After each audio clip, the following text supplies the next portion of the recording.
Hey guys, I just recorded this and it turns out that I wasn't recording audio, which kind of sucks, but this is my second go at this. Hopefully everything's figured out. So I finally got around to finishing my second book.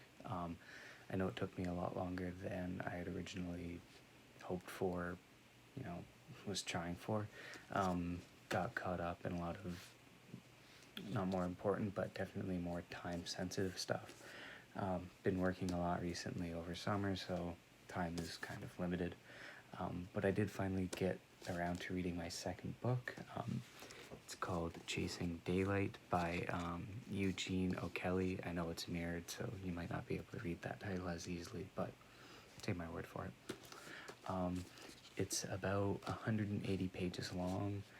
Took me maybe like 4 hours to read, sort of taking in all the time that I, stopped and started and stopped, If I added all the time together, it'd probably be around 4 hours. So definitely not a difficult book by any means. You could, if you really wanted to, sit down and read it in a night, but it's up to you. So anyway, essentially, it's the memoirs of a man, Eugene O'Kelly, as it were, who in his, I want to say, mid-50s, received a diagnosis for essentially terminal brain cancer. Essentially, he had a tumor, which was inoperable and wasn't really shrinking. I assume it was growing.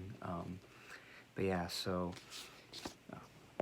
he wrote this sort of autobiography in the vein of self-betterment, I guess you would say. He spends most of his time sort of reflecting on his life and how he wanted his final 3 months to be. Him being a businessman before, he said that he felt that he was very much in the future. His sort of calendar was always set at least 18 months in advance, which, well, I barely live a week in advance, and I find that tough enough, so I can imagine what he went through. But sort of throughout the book and as time progresses, he becomes much more present, reflecting on his own moralities and virtues, becoming sort of deeply spiritual and more conscious. So that's sort of what it revolves around. He uses a lot of rhetorical questions and a lot of, similes and metaphors. A recurrent one being, a golf course. The title itself, Chasing Daylight, comes from when he would be on a golf course following the sun. He was, in a way, chasing the daylight to have a longer, more fun night playing on the golf course. I was thinking of another word, but I forgot it. Anyway, so it's mostly, I'd say about 6/7 of the book is him sort of purveying his final days as best as he can. However, the last little bit, the last seventh, his wife Corrine takes over because he's in and out of the hospital, not fully conscious. He's essentially just unable to write the book at that point. She finishes the book off telling how his final moments went, how she is grateful that he ended off things on sort of a high note, better than a lot of other people have, and how the family hoped to move on. But yeah, so that is sort of my review for Chasing Daylight.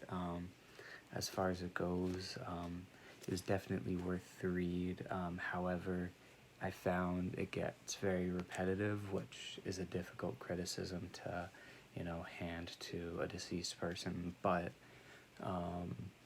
if you get very frustrated by repetition, then it might not be the best book for you, especially if you don't like many consecutive questions being asked. I don't know if that's a thing for some people, but I find if I'm asked too many rhetorical questions, it it's kind of difficult to, you know, filter out what's rhetorical, what's, you know, supposed to be answered before you continue on. So it's very stop and start, for me at least. If I were to give it, you know, a number rating, I don't know if I did that with my first one, but I'd probably give it a 7 out of 10. Definitely great if you want to get into, you know, spirituality without having to, you know, muddle through 200 pages of Eat, Pray, Love, but definitely baby's first spirituality if you kind of want to sum it up in a couple words. But yeah, 7 out of 10, definitely worth the read.